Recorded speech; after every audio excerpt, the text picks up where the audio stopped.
أعوذ بالله من الشيطان الرجيم. بسم الله الرحمن الرحيم. السلام علیکم ورحمۃ اللہ وبرکاتہ۔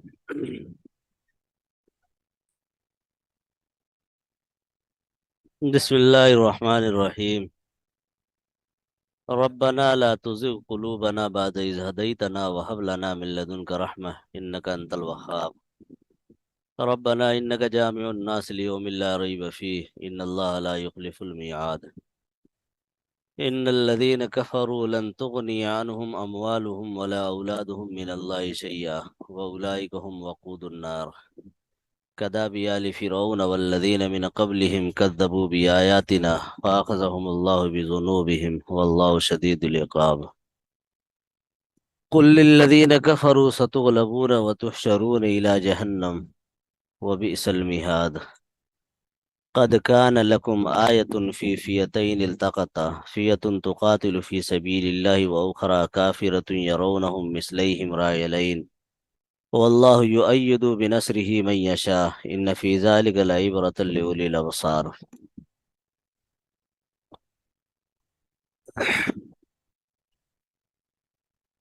کل کے درس قرآن میں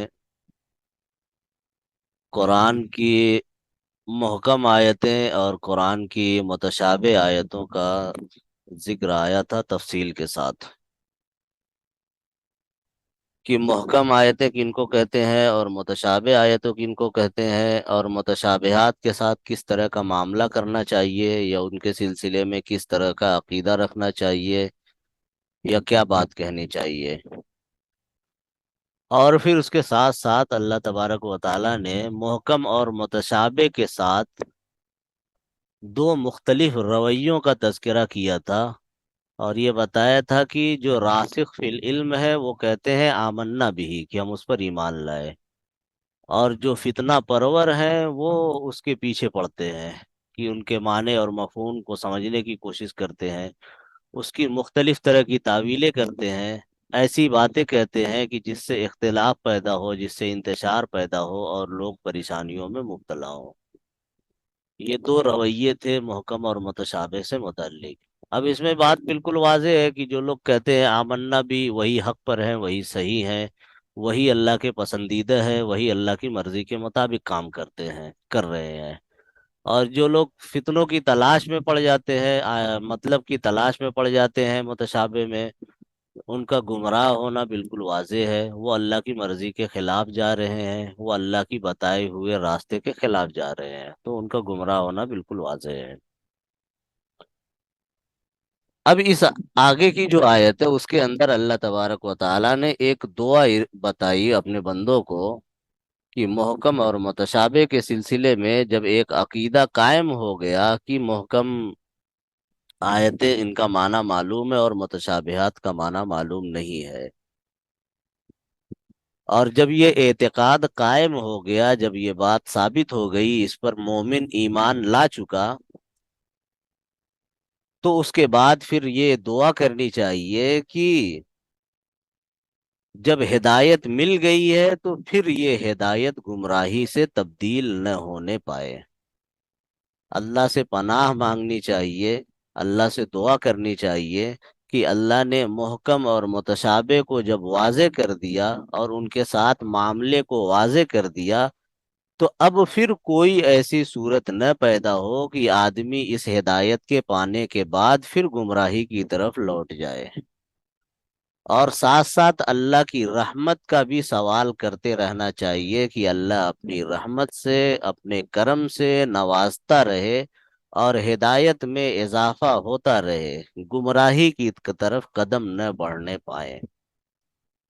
فرمایا ربنا لا تزغ قلوبنا بعد اذ ہدیتنا، کہ اے ہمارے رب، آپ ہمارے قلوب کو، ہمارے دلوں کو ٹیڑھا نہ کیجئے بعد اس کے کہ آپ نے ہم کو ہدایت دے دی۔ یعنی محکم اور متشابہ کے سلسلے میں آپ نے جو باتیں ارشاد فرمائی اس پر ہم ایمان لائے، ہم اس پر یقین رکھتے ہیں، ہم اسی کے مطابق کام کرنے کے لیے تیار ہیں، یہ ہدایت جو ہم کو مل گئی ہے قرآن کے واسطے سے، اب یہ ہدایت گمراہی سے نہ بدلے، یہ ہدایت ہمیشہ باقی رہے، جب تک ہم زندہ ہیں تب تک یہ ہدایت ہمارے ساتھ چلتی رہے، باقی رہے، یہ ہدایت گمراہی سے نہ تبدیل ہو۔ دل میں جو صحیح خیال جم گیا ہے وہ خیال اسی طرح سے جمع رہے، اس کے اندر فرق نہ پڑنے پائے۔ وَهَبْ لَنَا مِن لَّدُنْكَ رَحْمَةً، اور آپ ہم کو عطا کیجئے اپنی طرف سے رحمت۔ رحمت عطا کرنے کا مطلب یہ ہے کہ جو ہدایت ملی ہے اس ہدایت میں مزید اضافہ ہو، دل کو مزید اطمینان حاصل ہو، قلب کو اور زیادہ سکون اور تسلی حاصل ہو ان ہدایات پر۔ یہ رحمت کے عطا کرنے کا مفہوم ہے یہاں پر، کہ اپنی طرف سے ہم کو رحمت عطا کیجئے، یعنی ہماری ہدایت میں مسلسل اضافہ کرتے رہیے، تاکہ گمراہی کے سارے راستے بالکل بند ہو جائے، گمراہی کے اندیشے ختم ہو جائے۔ اب اگر اس کے بعد کوئی شخص گمراہی کے راستے کی طرف ڈالنا چاہے تو ہم اس پر کان نہ دھریں، ہم اس کی طرف سرے سے دھیان نہ دیں، ہم اس کو جھٹک کر کے آگے نکل جائے، اس لیے کہ وہ اللہ کے بتائے ہوئے راستے کے خلاف ہے۔ انسان کے دل میں ہدایت جس قدر زیادہ بڑھتی جاتی ہے اس کے دل کو ویسے ہی سکون ملتا جاتا ہے، اور گمراہی کے دروازے اس کے اوپر بند ہوتے جاتے ہیں۔ ہدایت کا مطلب یہ ہے کہ ہر طرح کا شک و شبہہ ختم ہو جائے، انسان کے دل کو بالکل سکون حاصل ہو جائے، کسی طرح کا شک باقی نہ رہے، کسی طرح کا شبہہ باقی نہ رہے۔ تو وَهَبْ لَنَا مِن لَّدُنْكَ رَحْمَةً، کہ ہماری ہدایت میں ہم کو رحمت عطا فرمائیے، یعنی ہدایت میں اضافہ کرتے رہیے، تاکہ گمراہی کے سارے اندیشے بالکل ختم ہو جائے۔ انک انت الوہاب، اور آپ بہت زیادہ عطا کرنے والے ہیں۔ ظاہر ہے کہ یہ اللہ کی صفت ہے کہ اللہ بہت زیادہ عطا کرنے والا ہے، وہ جو چیز بھی عطا کرتا ہے بہت زیادہ عطا کرتا ہے، اس کے اتنا عطا کرنے والا کوئی بھی نہیں ہے، اس کے اتنا دینے والا کوئی بھی نہیں ہے۔ پوری دنیا کو اسی نے دے رکھا ہے، دنیا کے سارے انسانوں کو کچھ نہ کچھ سب کو حاصل ہے، اور سب کچھ اسی نے دے رکھا ہے، اس کے علاوہ کوئی دینے والا نہیں ہے۔ اس کے بعد ہے ربنا انک جامع الناس لیوم لا ریب فیہ، کہ اے ہمارے رب، آپ لوگوں کو جمع کرنے والے ہیں ایسے دن جس میں کوئی شبہ نہیں ہے، یعنی مومن جو ہے یہ بات بھی کہتا ہے اس کے ساتھ، کہ آپ ایک ایسے دن سارے لوگوں کو جمع کریں گے کہ اس دن میں کوئی شبہ نہیں ہے، یعنی قیامت کا دن، حشر کا دن، جہاں پر حساب کتاب ہوگا، جہاں پر انصاف ملے گا، جو ظلم کے خلاف دن ہوگا، اس دن سارے لوگوں کو آپ جمع کریں گے۔ ان اللہ لا یخلف المیعاد، اور اللہ وعدے کے خلاف نہیں کرتا ہے، اللہ نے جو وعدہ کر لیا وہ وعدہ پورا کرتا ہے، اس کے خلاف نہیں کرتا ہے۔ اللہ نے یہ وعدہ کر لیا ہے کہ قیامت قائم ہوگی اور حشر ہوگا، حساب دینا پڑے گا، تو پھر اس کے خلاف نہیں ہو سکتا۔ اللہ نے وعدہ کر لیا کہ دنیا جو ہے یہ بدلے کی جگہ نہیں ہے، دنیا یہ عمل کی جگہ ہے، لہذا یہاں پر عمل کا معاملہ چلے گا، یہاں پر بدلہ نہیں دیا جائے گا، بدلہ جو دیا جائے گا وہ آخرت میں دیا جائے گا، اس دن دیا جائے گا جس دن کے آنے میں کوئی شبہ نہیں ہے۔ اللہ کا وعدہ چاہے دنیا کے تعلق سے ہو یا اللہ کا وعدہ چاہے آخرت کے تعلق سے ہو، وہ بالکل محکم اور بالکل پختہ وعدہ ہے، اس کے خلاف نہیں ہو سکتا۔ انسانوں کے وعدوں کی طرح نہیں ہے کہ ہوا کا رخ دیکھ کر کے وعدے تبدیل ہو جایا کریں، آج اس طرح کا معاملہ ہے تو اپنے وعدے کو بھول گئے، کل دوسری طرح کا معاملہ تھا تو وعدہ یاد تھا۔ انسانوں کی طرح کا معاملہ نہیں ہے، اللہ نے جو اصول اور ضابطہ متعین کر دیا دنیا کے لیے اور آخرت کے لیے، اور جو وعدے فرما لیے دنیا اور آخرت کے لیے، پھر وہ بالکل اٹل ہے۔ اللہ نے جب کہہ دیا کہ آخرت میں بدلہ دیا جائے گا، جو سزا وغیرہ ہوگی وہ آخرت میں ہوگی، تو دنیا میں انسان چاہے جتنی بھی نافرمانی کر لے، اس کی اصل سزا جو ہوگی وہ آخرت ہی میں ملے گی۔ ان اللہ لا یخلف المیعاد، اللہ وعدے کے خلاف نہیں کرنے والا ہے، اور مومن جو ہے اس بات سے ہمیشہ ڈرتا رہتا ہے کہ اس دن پوچھ نہ ہو، اس دن کسی بھی طرح کا حساب کتاب نہ ہو۔ حدیث کے اندر ہے کہ قیامت کے دن اللہ تبارک و تعالی نے جس سے پوچھ لیا وہ پھنس گیا. یعنی اگر کسی سے پوچھ لیا کہ تم نے یہ کام کیوں کیا تو پھر اس کا پھنسنا یقینی ہے. تو مومن اس سے بھی پناہ چاہتا رہتا ہے کہ گمراہی نہ ہو اور قیامت کے دن بھی اس کو سرخروئی اور کامیابی حاصل ہو. ان الذين كفروا لن تغني عنهم اموالهم ولا اولادهم من الله شيئا. اور یقیناً وہ لوگ جنہوں نے کفر کیا ان کے کام نہیں آئے گا نہ ان کا مال اور نہ ان کی اولاد اللہ کے مقابلے میں یا اللہ کے سامنے کچھ بھی. وَأُولَئِكَ هُمْ وَقُودُ النَّارِ. اور وہی جہنم کے ایندھن ہے. کہ جنہوں نے کفر کیا، جنہوں نے اللہ کی بات نہیں مانی، جنہوں نے جو اللہ پر ایمان نہیں لائے، کل قیامت کے دن ان کو نہ ان کا مال کام دے گا نہ ان کی اولاد کام دے گی. خاندان چاہے ان کا جتنا بڑا ہو کوئی فائدہ نہیں ملے گا. مال چاہے ان کے پاس جتنا ہو ان کو کوئی فائدہ نہیں ملے گا، اس لیے کہ اس دن نہ خاندان چلے گا اور نہ مال چلے گا. ایسا نہیں ہو سکتا کہ خاندان کا کوئی آدمی اس کی جگہ پر اپنے آپ کو پیش کر دے کہ اس کی سزا مجھ کو دے دی جائے، یا یہ ہے کہ وہ پیسے دے کر کے اپنی سزا کم کروا لے یا کسی طرح کی بے ایمانی کر لے. ایسا نہیں ہوگا. وہ بالکل کاٹا تول انصاف کا دن ہوگا کہ بالکل برابر انصاف کیا جائے گا، کسی کے ساتھ ظلم اور کسی کے ساتھ زیادتی نہیں کی جائے گی. اس دن جو لوگ کفر کرنے والے ہیں ان کو نہ ان کا مال کام آئے گا نہ ان کی اولاد کام آئے گی، اور ان کو جہنم کا ایندھن بنا دیا جائے گا. یعنی ان کے وجود کو اٹھا کر کے جہنم میں پھینک دیا جائے گا. اور جیسے لکڑیاں آگ کا ایندھن ہوتی ہیں کہ ان کے ذریعے آگ بھڑکتی رہتی ہے، ویسے ہی ان کا جسم بھی آگ کا ایندھن بن جائے گا کہ ان کا جسم لکڑیوں کی طرح بھڑکتا رہے گا، کہ ان کے جسم سے جہنم کی آگ جو ہے وہ روشن رہے گی، جہنم کی آگ جو ہے وہ جلتی رہے گی. ظاہر ہے یہ بہت خطرناک چیز ہے، یہ بہت خطرناک معاملہ ہے، یہ اتنا آسان معاملہ نہیں ہے. انسان اگر تصور کر کے دیکھے جہنم کی آگ کے سلسلے میں تو وہ سمجھ سکتا ہے کہ وہ کتنی خطرناک چیز ہوگی. ماچس کی ایک تیلی ہاتھ پر لگ جاتی ہے غلطی سے تو آدمی تڑپ کر کے رہ جاتا ہے. کوئی شخص اپنی انگلی کو آگ میں تھوڑی دیر رکھ کر کے برداشت نہیں کر سکتا. جب پورا جسم آگ کا ایندھن بن جائے گا تو اس وقت کیا کیفیت ہوگی، اس وقت کی کیا صورتحال ہوگی. انسان کو ان چیزوں کے بارے میں سوچ کر کے بچتے رہنا چاہیے. اس کا خیال رکھنا چاہیے کہ اگر وہ دنیا کی آگ کو نہیں برداشت کر پا رہا ہے تو وہ جہنم کی آگ کو کیسے برداشت کرے گا.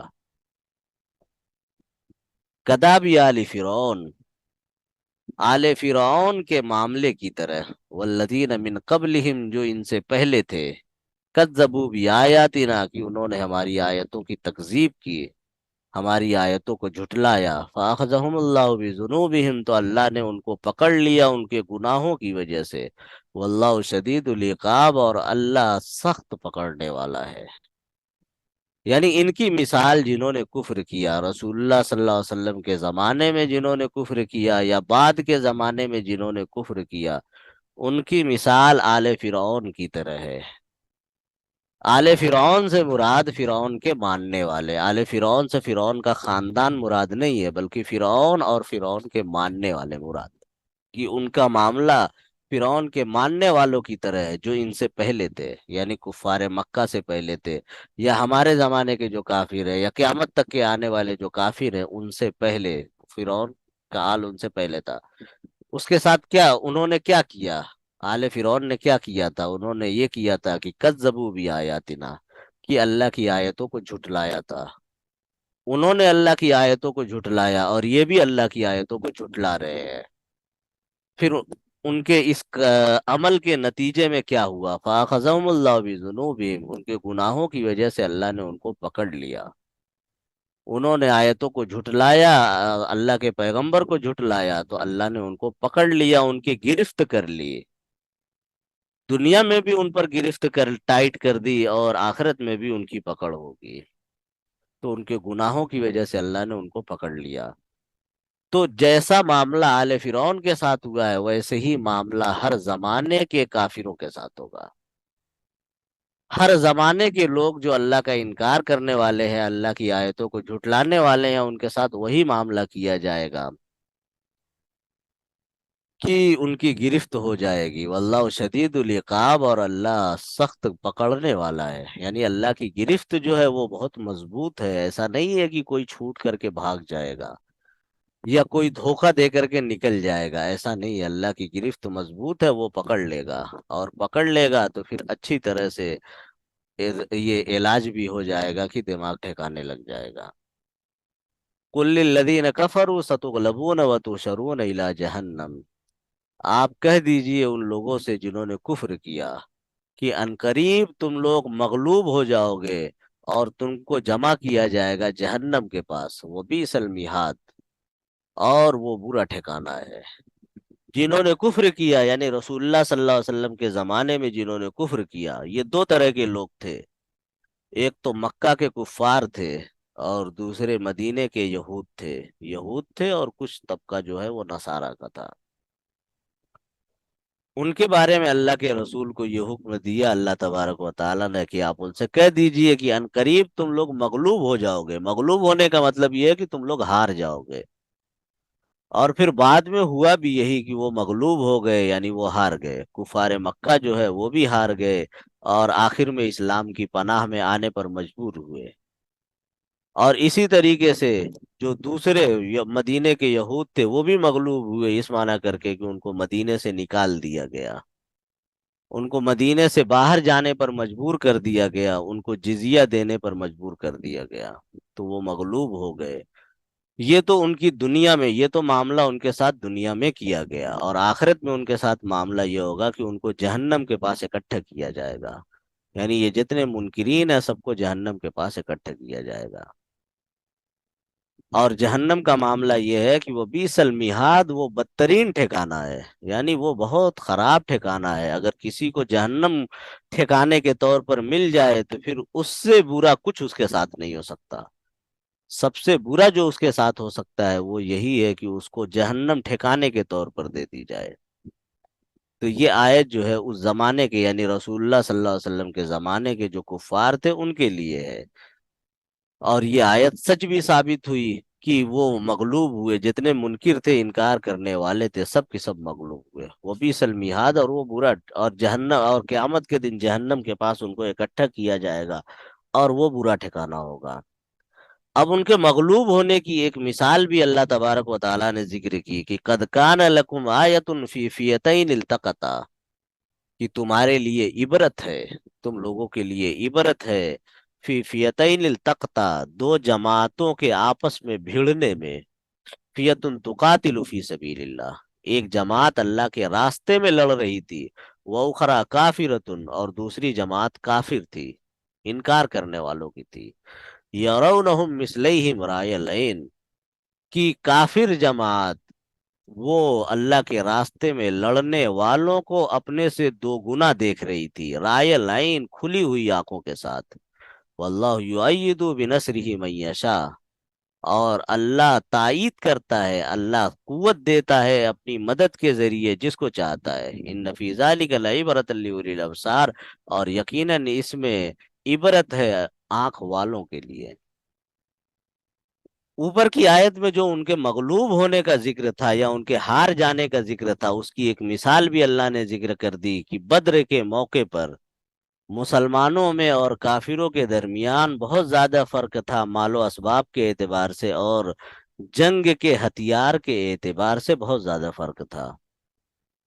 کفار کی تعداد جو ہے 1000 تھی. ان کے پاس گھوڑے، جنگی سامان بھی ان کے پاس زیادہ تھے، ان کے پاس گھوڑے تھے، اونٹ تھے، تلواریں تھی، ڈھال تھی، زرہیں تھی، سب کچھ تھا ان کے پاس. اور مسلمانوں کی تعداد 300 سے کچھ زیادہ تھی، مسلمانوں کی تعداد. اور ان کے پاس کل 70 اونٹ تھے. 300 سے کچھ زیادہ لوگوں کے پاس صرف 70 اونٹ تھے، 2 گھوڑے تھے، 6 زرہیں تھی اور 8 تلواریں تھیں۔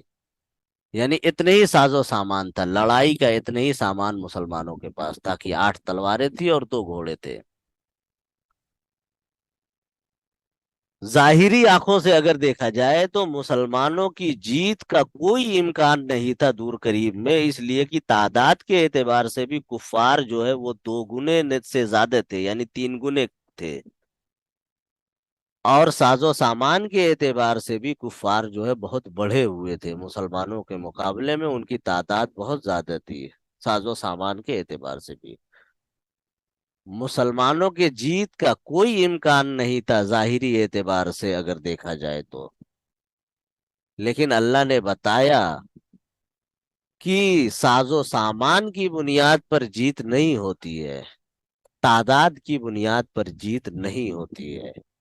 اللہ نے اس لڑائی کو لوگوں کے لیے عبرت کا سامان بنا دیا، لوگوں کے لیے نصیحت کا سامان بنا دیا، کہ لوگوں نے کھلی آنکھوں سے دیکھا کہ وہ لوگ جن کے پاس کچھ نہیں تھا وہ بھاری پڑ گئے ان لوگوں پر جن کے پاس سب کچھ تھا۔ جن کے پاس کچھ نہیں تھا ان کے پاس صرف ایمان کی طاقت تھی، اور جن جن کے پاس سب کچھ تھا ان کے پاس ایمان کی طاقت نہیں تھی، وہ ایمان کی طاقت سے محروم تھے۔ جن کے پاس کچھ نہیں تھا وہ جوش سے بھرے ہوئے تھے، ان کے پاس شہادت کا موقع تھا، اور ان کے لیے اپنی جان اتنی قیمتی نہیں تھی قیمتی جتنا قیمتی دین تھا۔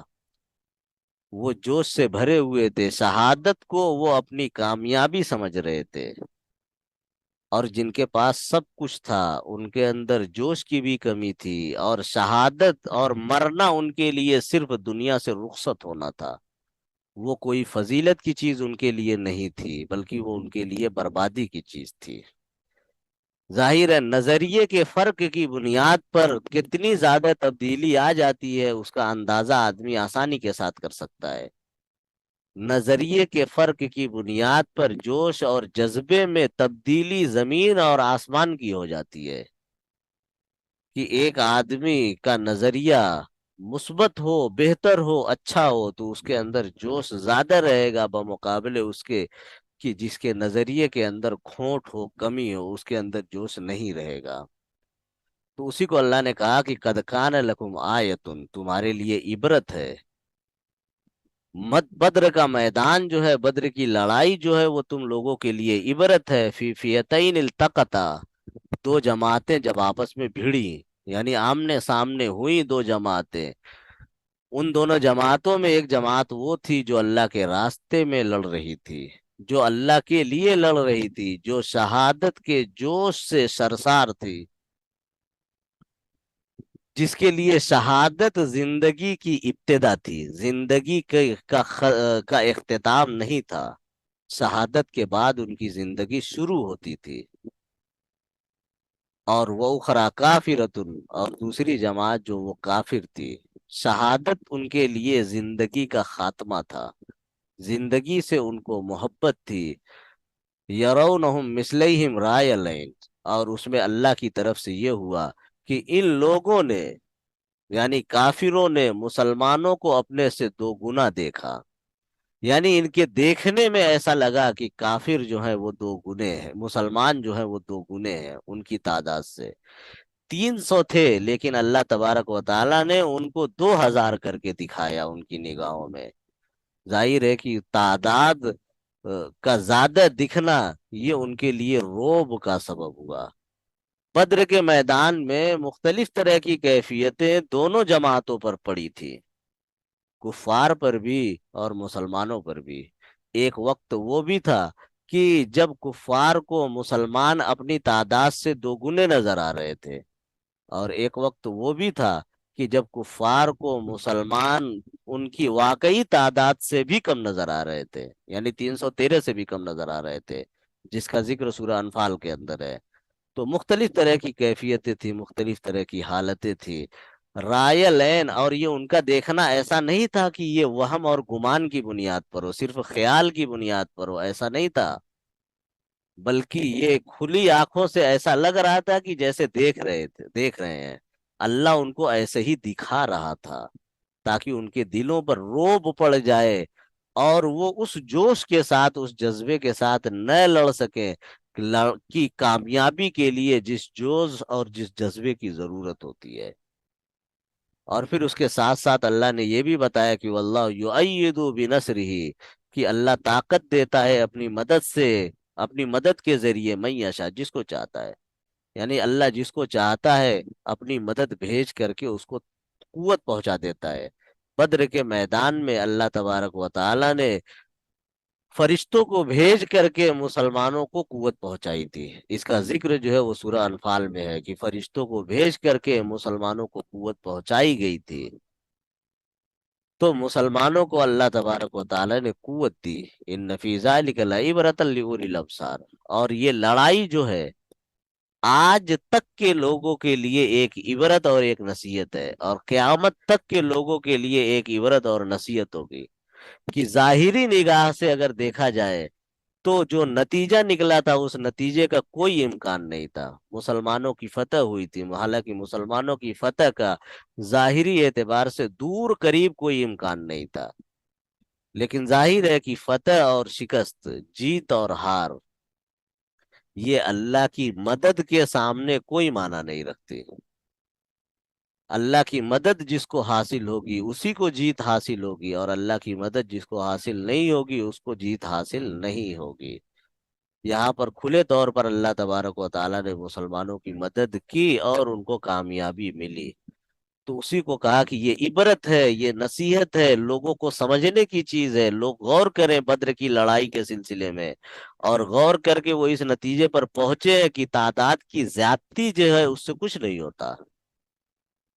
تعداد کی زیادتی جو ہے وہ جنگ پر کوئی بہت نمایاں اثر نہیں ڈالتی، کوئی فیصلہ کن اثر نہیں ڈالتی۔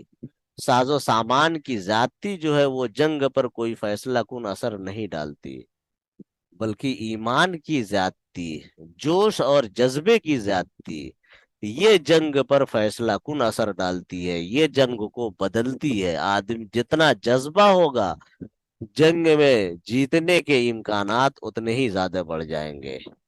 ساز و سامان سے ہمت نہیں پیدا ہوتی ہے، ہمت پیدا ہوتی ہے نظریے سے، صحیح نظریے سے، صحیح عقیدے سے اور صحیح ایمان سے، اور یہ چیز اگر حاصل ہو گئی تو پھر دنیا کی کوئی طاقت نہیں ہرا سکتی۔ مسلمانوں کا معاملہ یہی تھا کہ جب تک ان کو یہ چیزیں حاصل تھی، صحیح نظریہ، صحیح ایمان اور صحیح جذبہ، جب تک ان کو یہ چیزیں حاصل تھی ان کے مقابلے میں کوئی قوم نہیں ٹک سکی۔ بہت کم لڑائیاں ایسی ہوئی ہے کہ جس میں مسلمان تعداد میں زیادہ رہے ہوں، بیشتر لڑائیاں اس زمانے کی ایسی ہی رہی ہیں کہ جس میں مسلمان تعداد میں کم رہے ہیں، بہت کم رہے ہیں، لیکن وہ اپنے ایمان کے جذبے کی بنیاد پر، وہ شہادت کی سرشاری کی بنیاد پر جنگ جیت گئے، بڑی بڑی لڑائیاں جو ہے وہ جیت گئے۔ تو یہ نصیحت اور عبرت ہے دنیا کے لیے کہ تعداد جو ہے وہ بہت زیادہ معنی نہیں رکھتی، اصل جذبہ، اصل جذبہ ہوتا ہے، اصل ایمان ہوتا ہے، اصل ایمان کی پختگی اور ایمان کی قوت ہوتی ہے۔ ٹھیک ہے، یہاں تک ہو گیا۔ اب اس کے بعد کی جو آیت ہے وہ انسانوں کے تعلق سے کچھ خاص چیزیں ہیں۔ زین للناس حب الشہوات کی، شہوت کی محبت انسانوں کی گھٹی میں ڈال دی گئی ہے، کچھ خاص چیزیں ہیں اور اہم چیزیں ہیں، انشاءاللہ اب